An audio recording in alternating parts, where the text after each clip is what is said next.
तेरे को क्या है प्रेशर? तेरे को तो जाके गले पे बैठना है और बाप के गले पे बैठ के और लोग तुझे सेठ जी बुलाएंगे. Ultimately when you add value is the time you earn respect. We chose pharmaceutical because it's recession proof. Right? That's true. Actually. दवाई लोग खाएंगे. Yeah.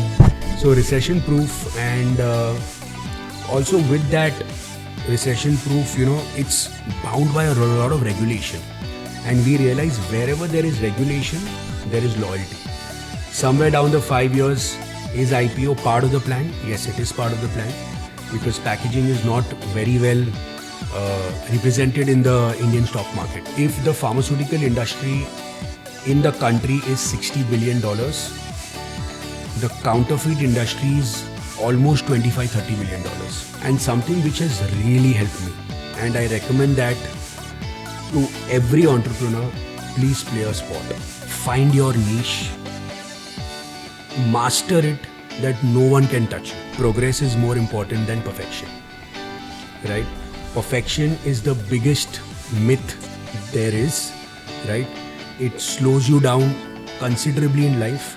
Do not make this mistake that you need to always look at who rather than how. Hi all, welcome to the Strategic Pulse. I'm your host Darshan Praveen. Today we have Ankit Tanna as our podcast guest. He is the joint managing director of Printmann Group. In this episode, we will deep dive into the packaging industry. Stay tuned and watch the entire episode. Thank you. So hi Ankit, welcome to the Strategic Pulse. So for all our viewers who are meeting you for the first time, can you briefly introduce yourself? Sure. Hi Sudarshan, thanks for having me here. So I'm Ankit Tanna.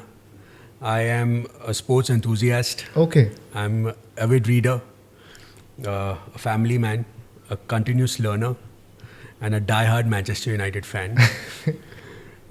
Professionally, I am the joint managing director of Printmann Group.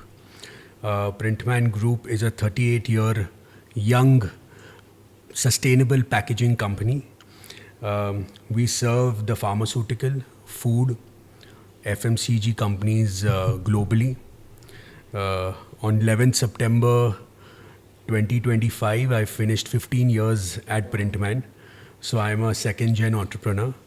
The business was started by my father, Mr. Bipin Tanna, who's still very much active.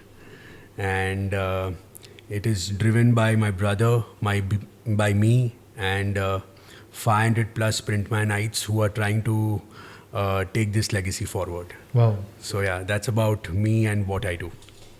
So that's so nice to hear. You stepped in as a second generation entrepreneur. Yeah. So how was it like to take the legacy forward from your father? So being a second gen entrepreneur comes with its own set of privileges and challenges. So I had a friend with me in postgrad. So we were discussing what next, when we used to study in 2010. And he used to always tell me this, and I can never forget it, कि यार तेरे को क्या है pressure? तेरे को तो जाके गले पे बैठना है और बाप के गले पे बैठ के और लोग तुझे सेठ जी बुलाएंगे.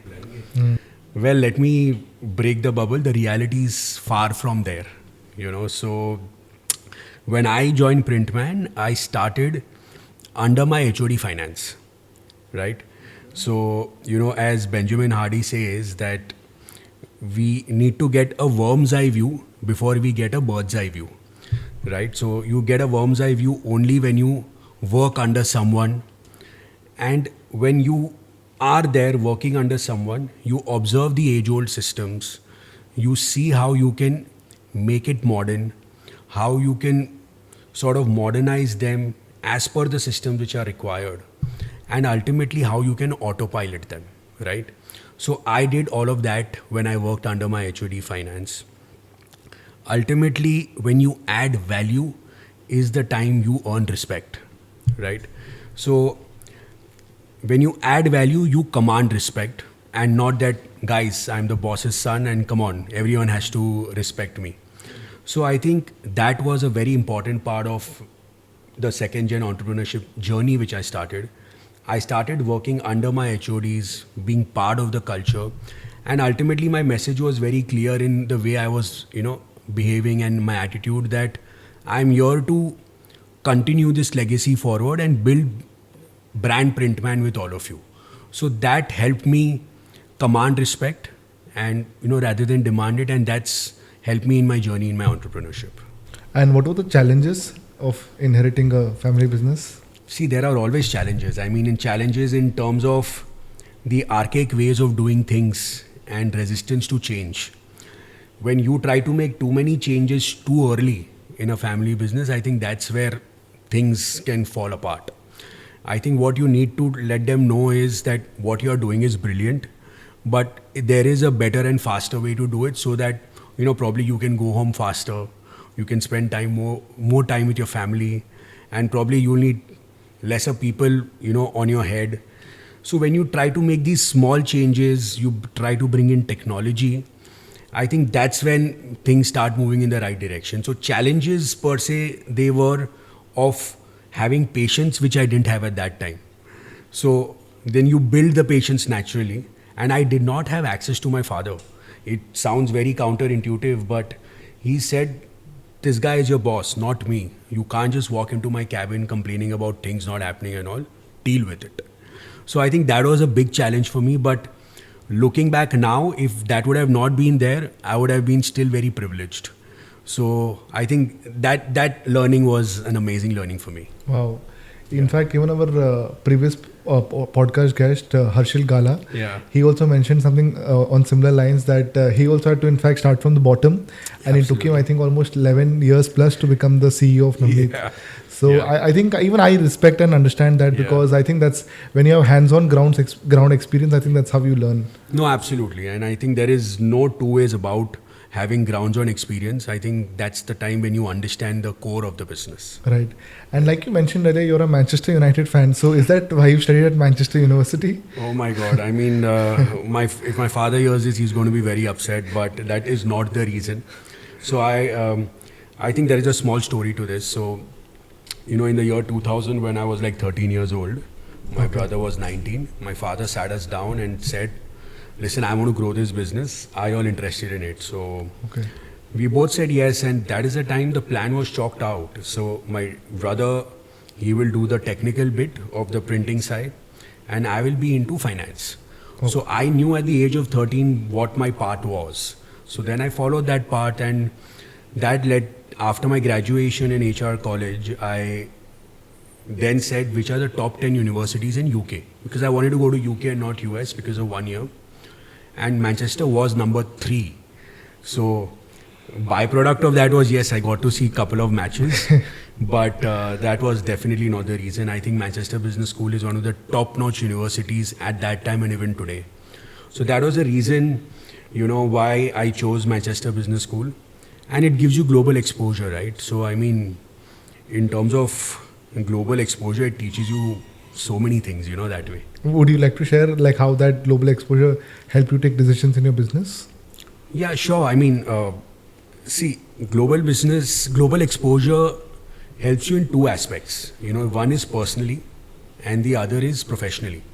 But I feel how it helps you personally completely outweighs the way it helps you professionally, right? So first and foremost, you get out of the cocoon of being in a protected family, right? You learn to stay alone. So I think that it's a different thing as well. You stop complaining. You appreciate the smaller things in life. Imagine getting like Rajma Chawal at a cold night in Manchester, and the same Rajma Chawal I would be complaining at home that, what is this? I want something better and all of those things. So you appreciate those finer things. The other thing, I think you make deeper relationships there. I think your family is not there. The friends you make are your friends as well as your family. So you learn how to make deeper relationships when you are, abroad studying and those kind of things. So what it makes you as a person and how it's transformed me as a person is it's helped me face any challenge once I came back in business or in personal life, because I was like, listen, I've stayed there for a year now. What else could be, like you miss home, you do all of it, but then you face it. Professionally, how it's helped me is that you learn to work with diverse cultures, diverse nationalities, diverse religions. You work with so many nationalities in terms of group projects, you present together. So you develop the skill of being receptive. You develop the skill of listening Oh, to so many other views which you might not agree to. And at that young age, you are like, oh, you are wrong. But then you learn to say you're not wrong because you have to be like, okay, I hear you. So I think the listening skill developed very well there because of the diverse things. And that's really helped me because I think inherent leadership quality which every leader must have is listening. So I think that got developed quite a bit when I was in Manchester. yeah. Yeah. Wow. And like you said, so you're the joint managing director of Printmann. Can you, like in simple words, explain the business model of Printmann? So, in terms of business model, as I said, we bring sustainable packaging solutions to the pharmaceutical, food, and FMCG sectors, right? So, anything which is paper-based and aluminium-based, both of them are recyclable. We serve to the customers. So, let me give you an example in terms of a pharmaceutical, since a lot of our revenue comes from pharmaceutical companies. You go to a chemist, you buy a medicine, it will usually come in a strip. So there is aluminium behind through which you peel off. That aluminium blister is printed by us. Okay. Or it will come in a carton, it's printed by us, or there will be an information leaflet where it will tell you how to have the medicine. That's us. Or it will come in a bottle with a label, that's us. So anything which is related to like showcasing your brand and packaging is where we come in. The business model is straightforward to keep serving the pharmaceutical, food and FMCG sectors with sustainable packaging solutions. And the business model was the same from the very beginning, or did you transition from commercial printing? Yes. So, I mean, somewhere there is some destiny to this, Sudarshan. So, we come from a doctor's family. So my grandfather, my uncles, all of them are like doctors. Still they are like, grandfather is not there, but my uncles are still doctors. So somewhere being in pharmaceutical packaging is closest my father could get to continuing his family legacy because he was an outlier. I think business was in his blood. Okay. He didn't want to become a doctor. So somewhere with 10 years of struggle after that, he started his packaging journey and all. So part of it is destiny, but part of it is also, we did start with commercial printing in 1987. We used to work with FMCG companies, doing a lot of marketing collateral for them. We used to do a lot of marketing collateral for even pharmaceutical companies. So that's when in 92 we got a first opportunity from a pharmaceutical company, one of the largest in the country today, to get into pharmaceutical packaging because everyone was rushing towards FMCG that time because of the boom, post 91 liberalization. But because of that boom, the FMCG company started doing reverse auctions and bidding and all, and my father hates all those things. So he found that this pharmaceutical packaging is still at a nascent stage and he can find a niche in that. So with the help of that customer, set up packaging, completely pivoted from commercial, like overnight. I mean, the revenue changed from year to year up to 70-80%. So that's within 2 years, the business model completely changed and the rest is history. I mean, today we are, I think, right up there in terms of pharmaceutical packaging players in the country. Wow. Yeah. So would you like to emphasize on how a person should choose a niche, like you all have chosen packaging in pharma sector, Yeah. and how a person can choose a niche and scale in that sector? I think it gives you razor sharp focus. I mean, so I think when we started in 93, 94, we used to do cartons and leaflets. Every time you are in a journey of growing a business, you always ask the question, what next? So when we did ask the question, what next, it was, what next? And the answer was, we can do even labels. Then we were like, okay, what next? So, we can do even outserts in pharmaceutical. Then we were like, oh my God, what next? And then there is still an entire primary packaging of aluminium foil which you can do. So whenever we wanted to grow and go to the next level, we asked ourselves, what next? We always found the answer in pharmaceutical. How that helped us is, it made us invest, master, and made us world class in one particular sector. Okay. Right? So the advantage of being in a niche business is that yes, you get to have razor sharp focus towards one particular thing and you're not distracted. I think in this distracted world, there were many times when we got an opportunity to go with cartons to FMCG. But then that means we would have to lose focus, which my dad was completely against. He said, this sector gives me everything and it can, make me grow. Right. The other reason is, we chose pharmaceutical because it's recession proof. Right? That's true actually. Dawai log khayenge. Yeah.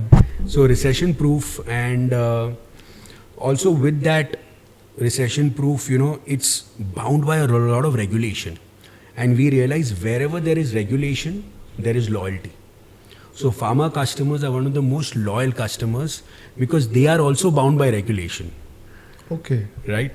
So we saw regulation, we saw, all of these things happening, and then from being a vendor, we became a partner. Okay. So because we kept investing and pharma companies saw that we are totally invested in pharmaceutical businesses, I think creating that niche helped us in this way. And it became like a chain effect and you kept getting more clients in pharma. Absolutely. Okay. Ultimately, the pharma was growing from 2005 till 2020 before COVID hit. I think it was growing consistently at double digits. So ultimately, I just had to keep pace. Their growth and I take some part of their growth. It was enough for our growth things. I just had to keep innovating and bringing them new products. And did COVID become a blessing in disguise for you all? Well, I think we were doing well even before COVID. Okay. So rather than putting it as blessing in disguise, I think we were not as, God was kind that we were not as affected as the other businesses. Okay. So in COVID, we were practically shut for only 7 days. Oh. 21st March to 28th March, we were shut. 29th March, I was in the factory, my brother was in the factory, and we were trying to get people back. The orders were to next level, but obviously you cannot service them. But yeah, how we treat COVID is with gratitude that we were lucky that we were serving this sector. We've done a lot of work for vaccinations and for the labels. Like we can put point a finger, okay, this is our product, that way. But yes, I think it all comes in gratitude rather than blessing in disguise because pharma was still doing before that. And it was one sector which continued to do well even after that. Right. So yeah, it was gratitude more than anything. Okay, yeah, that's well said. Yeah. And since you work with such big pharma companies and I believe majority are listed on the markets as well, do you have plans to take your company public as well? You hit the right nerve. So we are backed by a private equity earlier this year. Okay. So they have taken minority stake and we've obviously got them in, and they are a healthcare and pharma fund.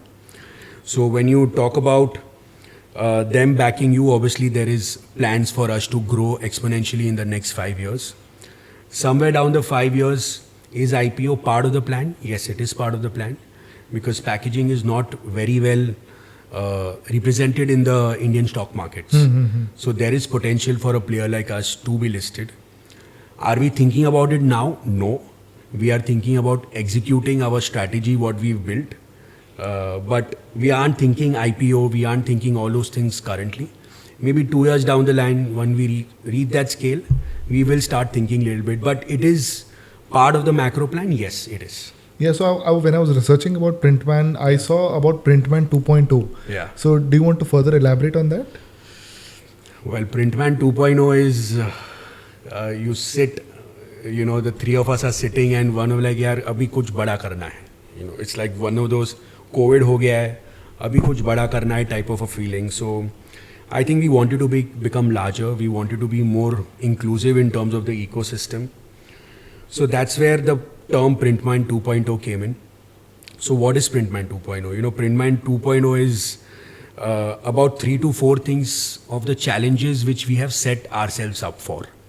So Printmann 2.0 is about becoming multi-locational in this country and maybe even globally in the future through inorganic growth. So we did our first acquisition this year. We bought over a company in Hyderabad who's also focused towards healthcare and pharma. So now we are a multi-locational player. So that was executing first point of Printmann 2.0. Okay. Yeah. Second part of Printmann 2.0 is going global. Right. So Currently, 10% of our revenue comes from direct exports. We've set ourselves a target of making that into 25%. So 25%, we want to ship our goods direct exports globally so that we can serve the global pharmaceutical companies. Third point is very simple, like you want to keep supplying sustainable packaged goods to the pharma, food and FMCG sectors. So sustainability comes at the center of everything we do. So we will hardly find any product which is at least going to be semi-sustainable. Let's put it that way. We'll never do something which is not sustainable at all. So, and the last, if I have to put, a term around this is it's all about 3P. Printmann 2.0 is about 3P, which is premiumization, personalization, and planet. So this we have set ourselves to, because I think these three themes, planet, by planet I mean sustainability. Premiumization is, you must be reading a lot about premiumization these days. And everyone wants something personal. So we've set ourselves these three things and want to put these three things in the center of every packaging which we give. Okay. Wow, well said. Yeah. When you mean sustainability in packaging, what do you exactly mean? Like for our viewers to understand? Right. I don't want to get too technical. Yeah. Sustainability means it should be first and foremost recyclable. Okay. Right? I am buying paper from a paper mill, right? A paper mill is making paper. It is sending me the paper. On that paper, I am doing some printing. I am doing a varnish and I'm making it into a box, right? Once the final consumer is using, the customer is adding the medicine to it. The final consumer is buying the carton. Maybe we are hoping he's segregating it the right way. That paper, that carton which is there, it is again going back to the paper mill. It is becoming pulp and it is becoming paper again. Oh. That is what we mean, that it is eco-friendly, it is recyclable. Same with aluminium. You buy aluminium from someone like a Hindalco, print, then it gets consumed, then it gets recycled, goes back to Hindalco, gets crushed, and again aluminium can be made out of that. So first and foremost recyclable. Then we can always talk about biodegradable. Something which does not reach back to the paper mill or the aluminium, can it degrade on its own in a landfill? So when you compare a paper and an aluminium and a plastic is the most evil. So I'm not trying to say something is better than the other, but we are trying to play our part, that we are playing in products which are sustainable in terms of being recyclable and more biodegradable than the other alternate source. Okay. So this is our very simple definition of sustainability. Okay. So the reason of me asking you this was because I'm under the impression that pharma clients are always under the pressure to reduce cost. Right. So does this help you to reduce cost, or does it in fact cost you more to create sustainable packaging? How do you differentiate yourself? So let's break this up into pricing pressure. I think you're asking me a question on pricing pressure. I'll answer that first. So I think we take this in a very different way. So Printmann judges its way of dealing with customers is how well my customer is sleeping well in the night. Okay. So if my customer is sleeping well in the night by working with me rather than my competitor, then price is not the only discussion he's having with me. See, price is always going to be one discussion, but it can't be the topmost discussion and entry point. It can't be those kind of things. And how can we make that difference? We are the only company which is giving you cartons, labels, leaflets and foils. Oh. So he's not calling 4 different people. He's calling one person, giving us the products and sleeping well in the night. Right? In terms of, since we are in 4 products, we give him a lot of innovative products which are sustainable, which improves his efficiency by 25 to 30% on his line. So instead of removing 1 lakh cartons, he's removing 1,20,000 cartons. So that's improving his efficiency, right? So when you bring in this kind of sustainable innovations, you bring this kind of thing, and we also take pride, we are best in class quality in the industry. we have unparalleled quality standards at Printman. So, in a highly regulated industry like pharma, I think, does that make him sleep well in the night? Yes. Because he knows Printman को दिया तो quality में issue नहीं आएगा. Okay. Right? So when these are the things which you are adding, basically going back to the same premise of when I'm adding value yeah. to the customer, price is always going to be a discussion but not the focal point.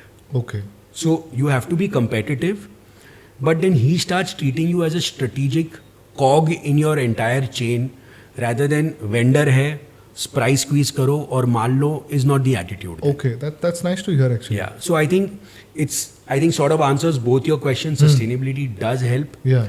Even if it brings little bit of more cost. If you see sustainability as a whole and if you see the whole process, it is never going to be more expensive. Okay. If I'm going to say this bottle versus this bottle, yes, it could be slightly more expensive. But of how it's getting made, how it's getting recycled, all of that, when you put entire cost into a value chain, it's not more expensive. Okay. Yeah. Got it. And how do you decide to reinvest your profits? Like, what are the frameworks which decide how do you reinvest your profits? So we are a very, very capital intensive industry. Right, Yeah. So, I mean, a lot of new machines and all need to be bought. So, and we don't have the best capex to turnover ratios. Like 10 रुपए डाले तो खाली 15 रुपए का revenue होता है. That's very poor in terms of the manufacturing framework and all of those things. Okay. But we have always believed that you have to invest in the right technology and the best in class technology. Because if you don't do that, you will not be able to serve the best. So we as a company have always reinvested our profits. It's been 38 years, we've not declared a single dividend. Oh. Okay. So we always reinvest our profits into the best technology available. And that is the reason why we are working with the top 10 pharma companies globally today. We are supplying to them consistently for the past 10-15 years. You can only do that when you are constantly evolving in terms of technology and best in class global technology. So answering your question, it's 9 out of 10 times it goes back into investing into the best technology. Part of it today in the last 3 years is also going towards ESG efforts. Okay. Because you can't just be talking sustainability and giving you a product which is sustainable.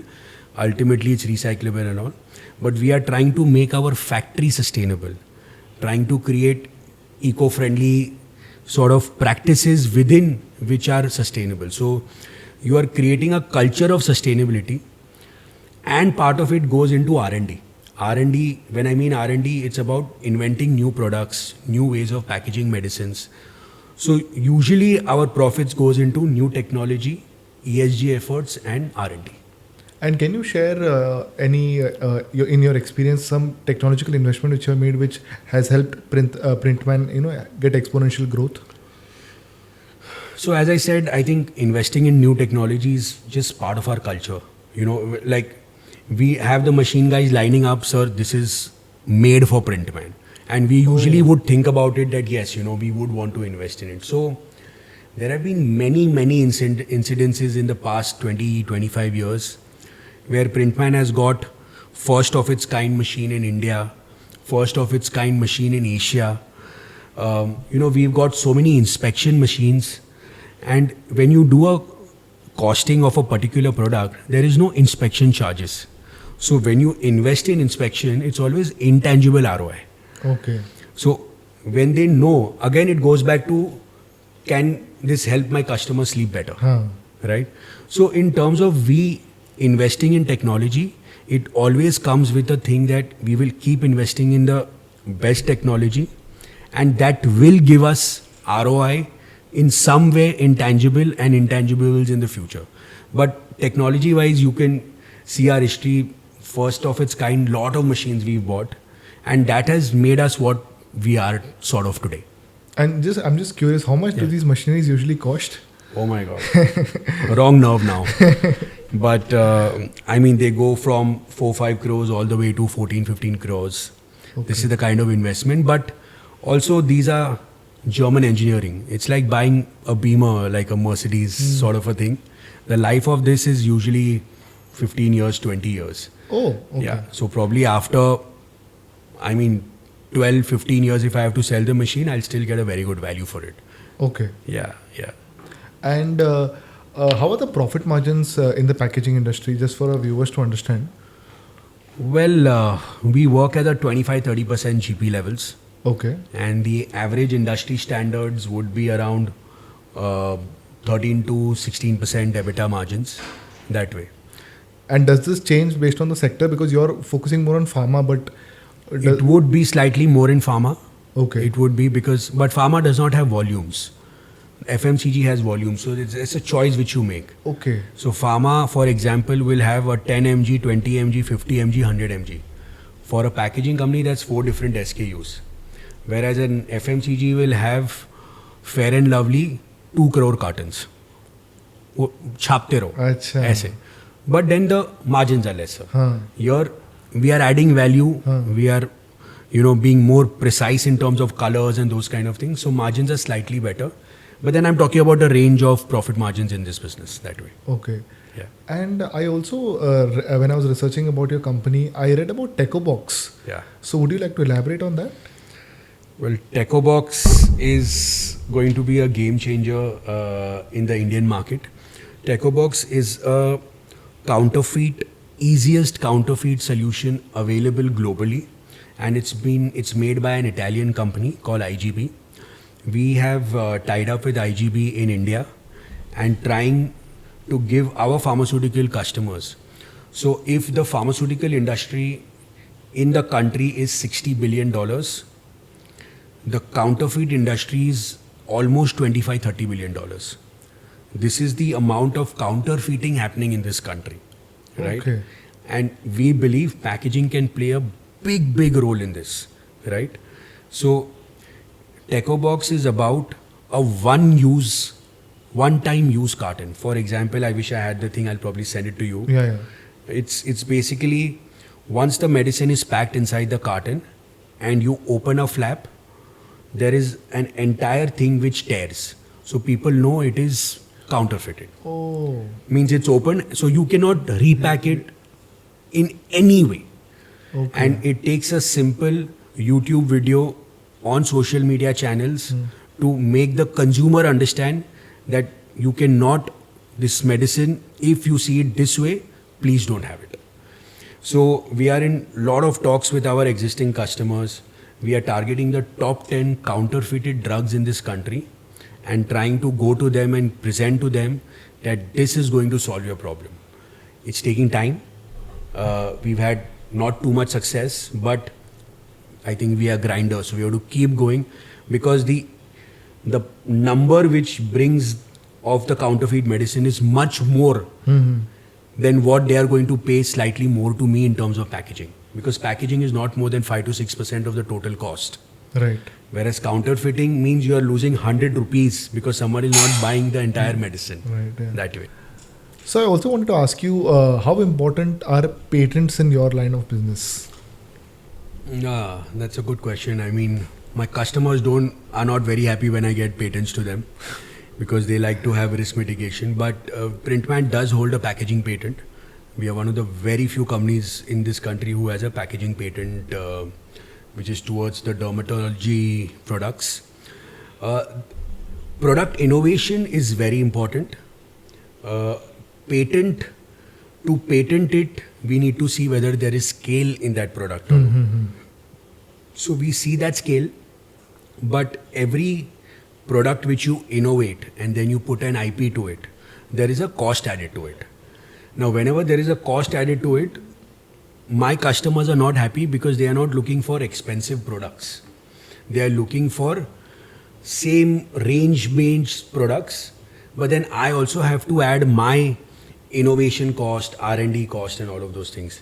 So not too many patents in this country in terms of packaging, but I think things are changing for the good. Like, we've had a patent now and people are receptive to it. People are ready to sign NDAs and all.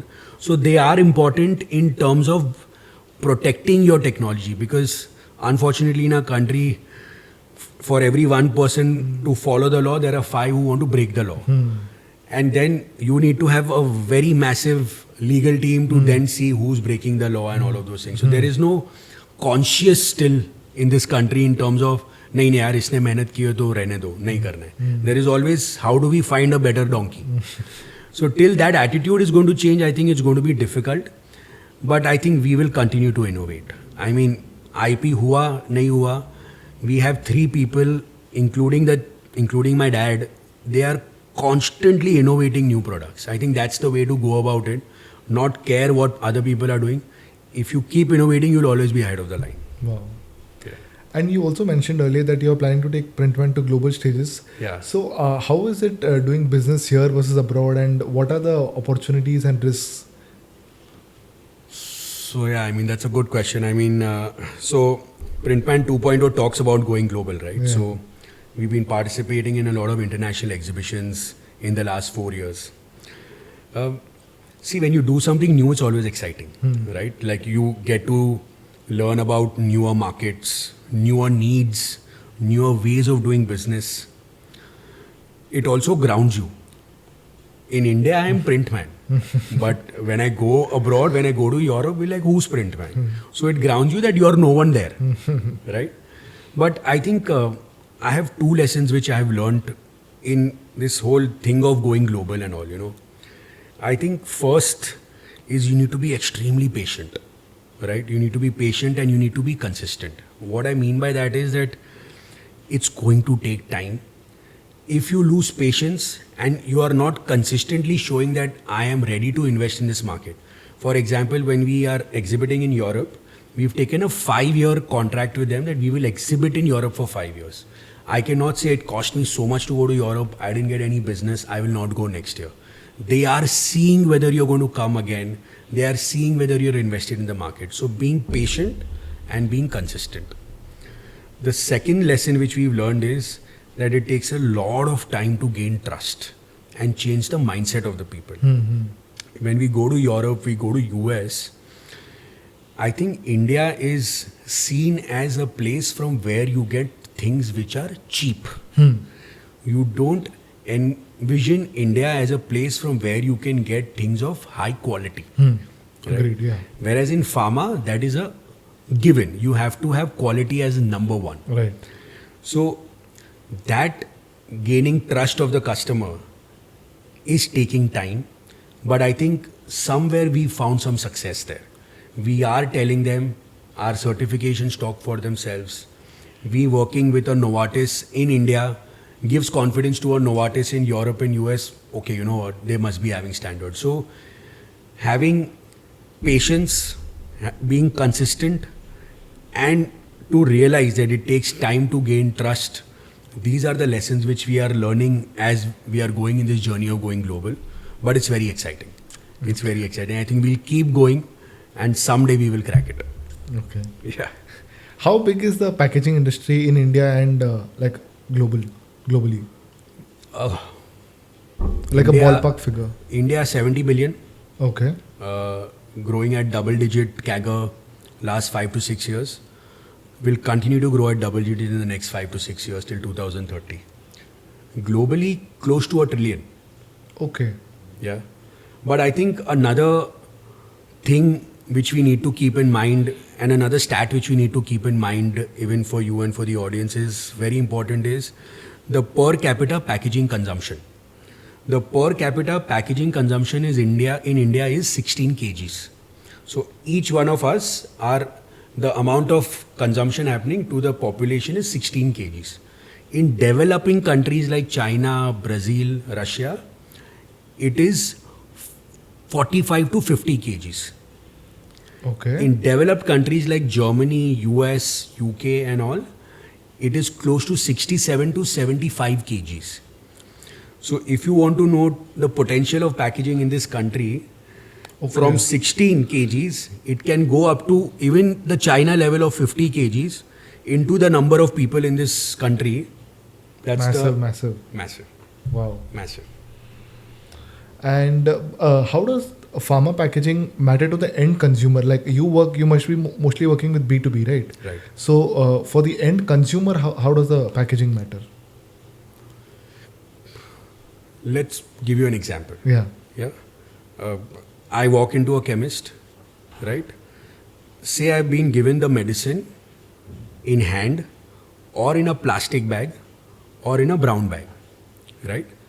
There is no brand written on it.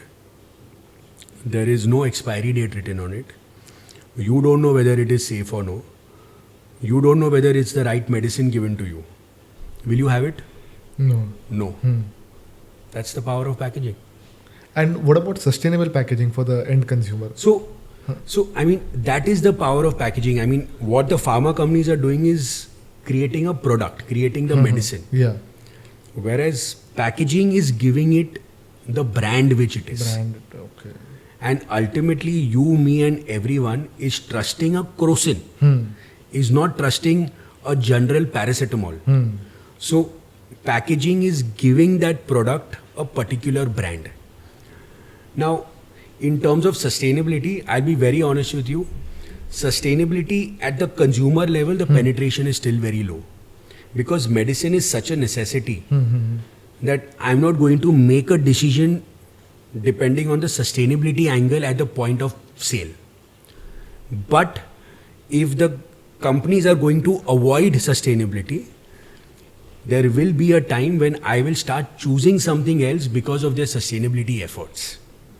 Okay. So, a lot of medicines are being made by a lot of companies, right? Then the doctor will tell you something or you will choose something. Especially now OTC products, right? There are OTC products in pharma. There you and me will choose sustainability. So, it is something which is that cannot be ignored. But at the consumer penetration level, it is still very low because it is a necessity at the point of sale. I'm not going to make a decision, यार मेरे को Crocin मत दो क्योंकि वो sustainable नहीं है. But that will slowly and steadily change because brands have to adapt to sustainability. There is no two ways about it. Okay. Yeah.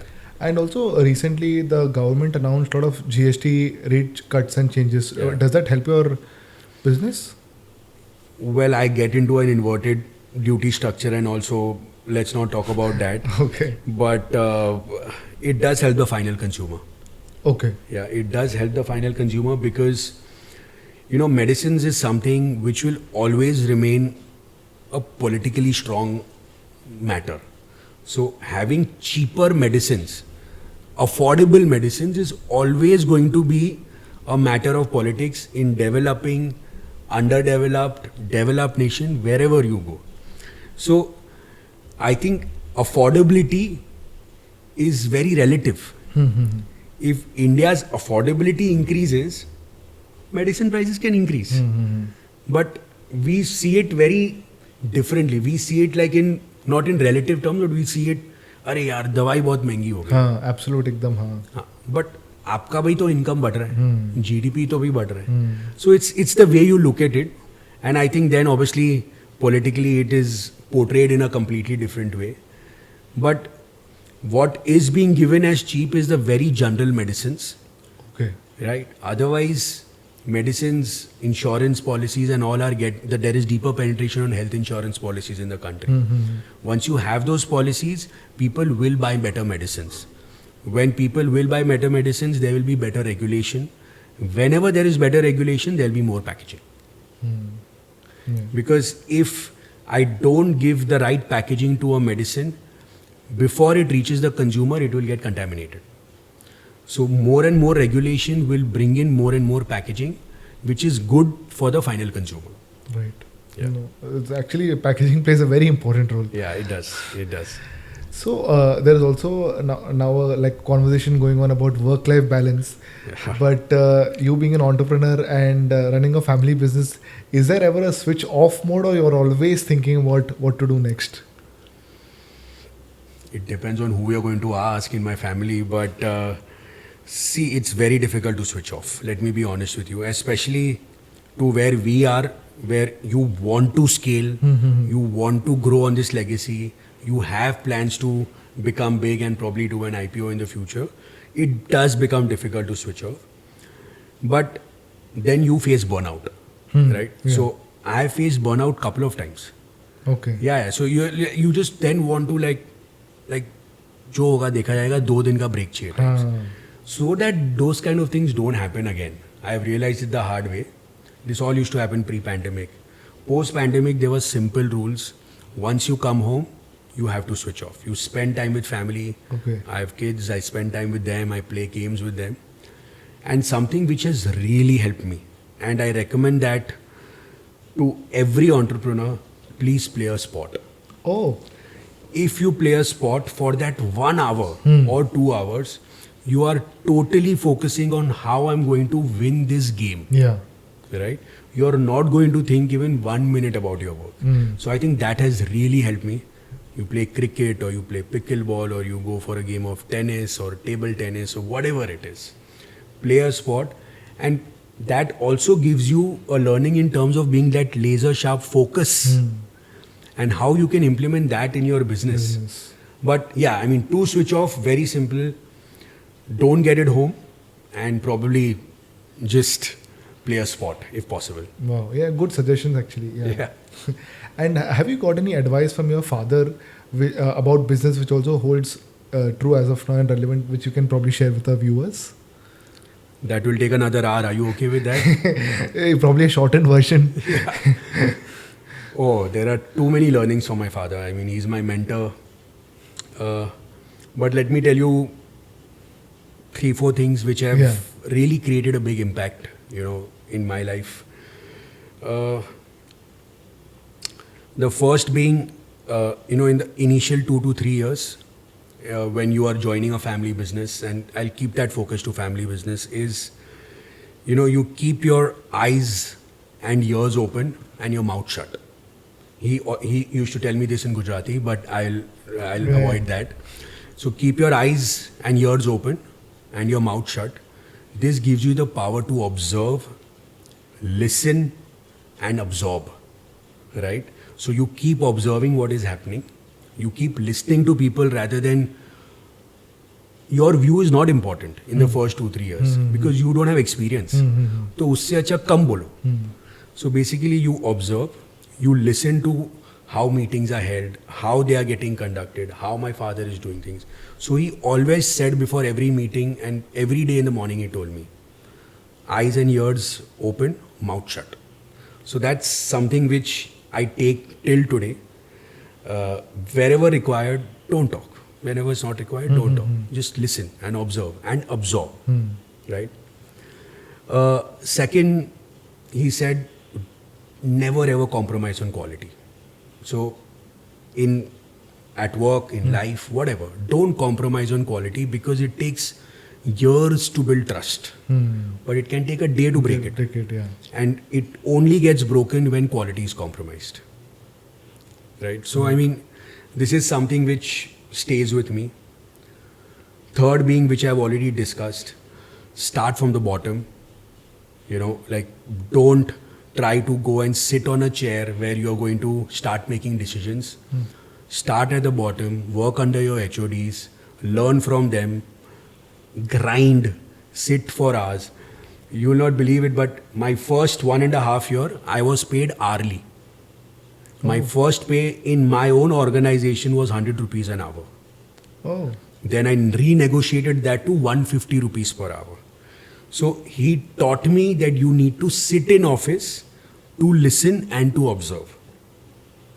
So hence he used to pay me so that I know if I sit for 10 hours, I'll get $1,000. But if I sit for 9.5 hours, I'll get $950. So sometimes you are just sitting for the sake of it, and then something you will learn and you'll be like, okay, this was worth sitting for. Wow. So that is how it starts about, start from the bottom and those kind of things. And lastly, I think even for a very small company, when we were 10-20 crores also, my dad kept talking about building a brand, even if it is at the cost of profits. He said, brand Printmann ko kuch bhi nahi hona chahiye. My reputation and my brand is everything. When you're hearing this as a child or when you join the business, I mean, for you, then it becomes non-negotiable. Yeah. That someone who takes brand building so seriously that he will let go of profits, he will let go of anything, but मेरा नाम खराब नहीं होना चाहिए. I think that's something which will stay for me with life. कि at any cost, if you are going to build a brand, everything is a byproduct and everything will come to you if you are focusing on building a brand.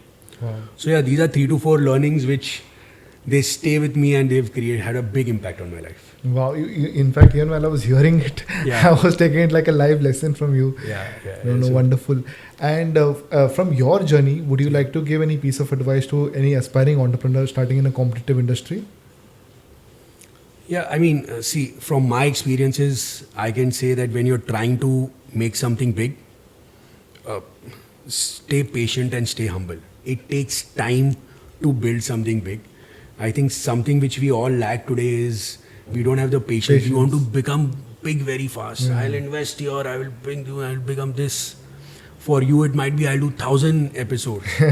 But can I do more quality rather than quantity? So when you're trying to build something big, I would like to say that it takes time. So keep being humble and keep being patient, right? Second, find your niche, master it that no one can touch you. Don't try to do too many things. Find that one particular niche. Printman could have gone to FMCG, did the volume, got a higher revenue. But we stuck to pharma. We said what next. And today we've created a niche. We've become the largest pharma packaging player in this country in our category. So that comes with certain sacrifices. So second thing is, yes, create a niche. And third, something which I truly believe is progress is more important than perfection, right? Perfection is the biggest myth there is, right? It slows you down considerably in life, right?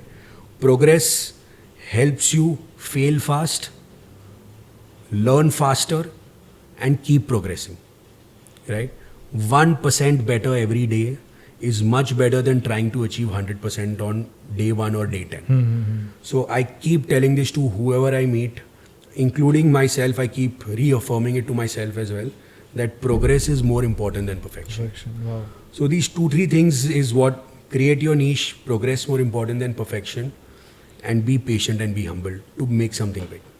And when they are scaling up, what kind of mistakes can they avoid when they scale up? And also a follow-up question on this is, when things are not going their way, how to keep going? Right.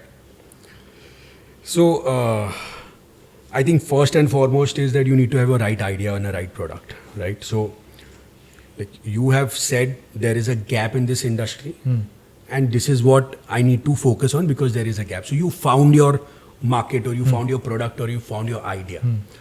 That is the starting point. Post that starting point, how do you want to scale? So I have realized that how you want to scale, the most important question you need to ask yourself is who, not how, right? We often ask ourselves, how do I scale? Whereas the right question to ask is, who will help me to scale, right? So investing in people, even if it is a wrong time, is never going to be a bad decision.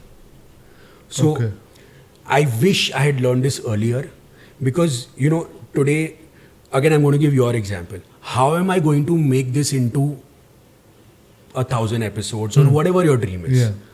Whereas it should be, who's going to enable me to reach 1,000 episodes faster? So your thinking is not about putting yourself to work, but about creating a team which will work together to make your dream reach faster. So I wish I had learned this earlier. This obviously comes from reading a great book by Dr. Benjamin Hardy called Who Not How. So whenever you want to scale, always ask who is going to help me in this rather than how am I going to do it. Because it will give you much better answers. That who is not necessarily someone you need to employ.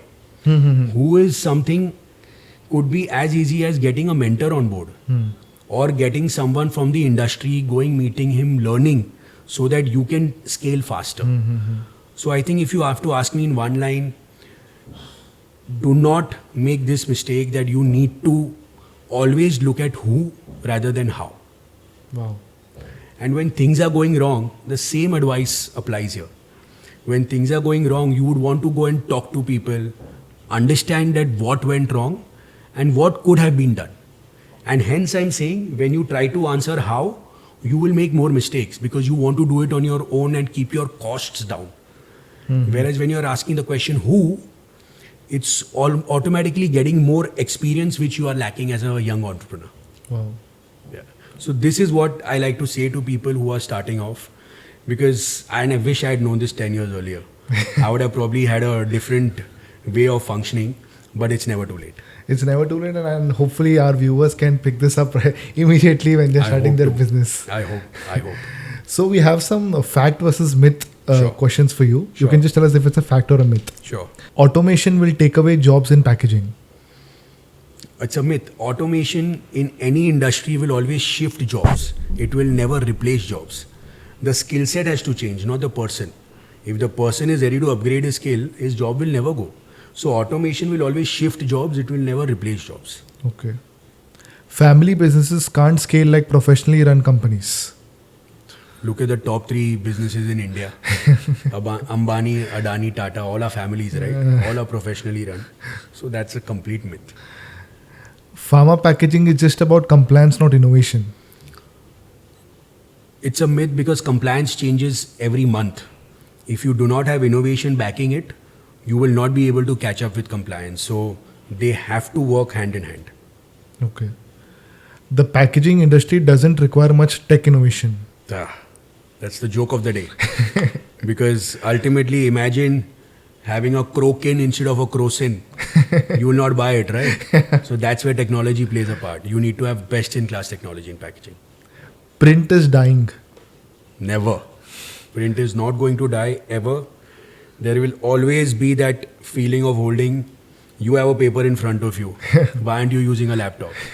Print is never going to die. Only multinationals can compete in global packaging tenders. No, not true at all. It's about courage. It's about believing that you can compete, and it's about not losing hope. Even if you do not get tenders for, you keep pushing. Keep at it. Keep pushing. So we also have some rapid fire questions for you. Sure. One packaging innovation you wish you had invented. Paperboard. Okay, what is that? The paperboard juice. Oh, that one. Okay. You know, it comes in the Yeah. laminate. Yeah. And it was a game changer for the juice industry. Okay. Because from PET it shifted to a laminate. So I think it was a great innovation. Okay. Yeah. One business book you keep going back to. I've mentioned it a Yeah. couple of times. One is Who Not How. I also like reading the Hard Things About Hard Things by Ben Horowitz. And Benjamin Hardy has written a second book called 10x is easier than 2x, where he talks about when you're thinking of scaling up, don't think of scaling. We always say yaar double hona hai. Mm-hmm. But he says you think 10x. 10x. Because double होने में double effort लगेगा, but 10x होने में 10x effort नहीं लगता. तो think big. Wow. So I think that's been a great book for me as well. What's more challenging, managing clients, employees, or family? I think people management involves emotions. So all of them are the same. It's the most challenging thing in the world is to manage people, whether it's your employees, your customers, or your family. Everywhere, wherever there is emotion involved, there is going to be a challenge. One thing you have learned from the next gen that applies to your business. I have learned jigyasa, curiosity, Acha. from my kids. I think the amount of whys they ask me, it frustrates me sometimes. But then I just feel, wow. I mean, if that kind of curiosity can be there in an adult, I think it just makes you to the next level. So yeah, I mean, the amount of curiosity which they have is just too good. And I try to have that same childlike enthusiasm of learning something new even today. Wow. The most underrated quality in a founder. Listening and being vulnerable. I think we try to be too strong sometimes to for our people, don't worry, things will be fine. Whereas what people want to see is you being vulnerable. That यार ये भी इंसान है, ये भी रोता है, इसको भी तकलीफ है, ये भी दुखी है.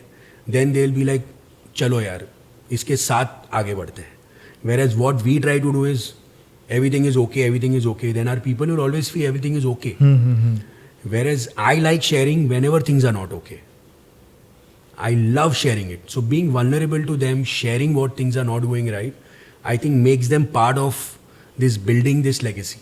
So being vulnerable is very important. This is the first actually I'm hearing about this from a founder. Thank you so much for joining us today. It was a pleasure having you here. My pleasure, and thank you so much. Thank you. Okay. Thank you for watching this episode at the very end. If you found this episode to be valuable and insightful, then please like, share and subscribe to our channel and let us know your feedback in the comment section below. Thank you.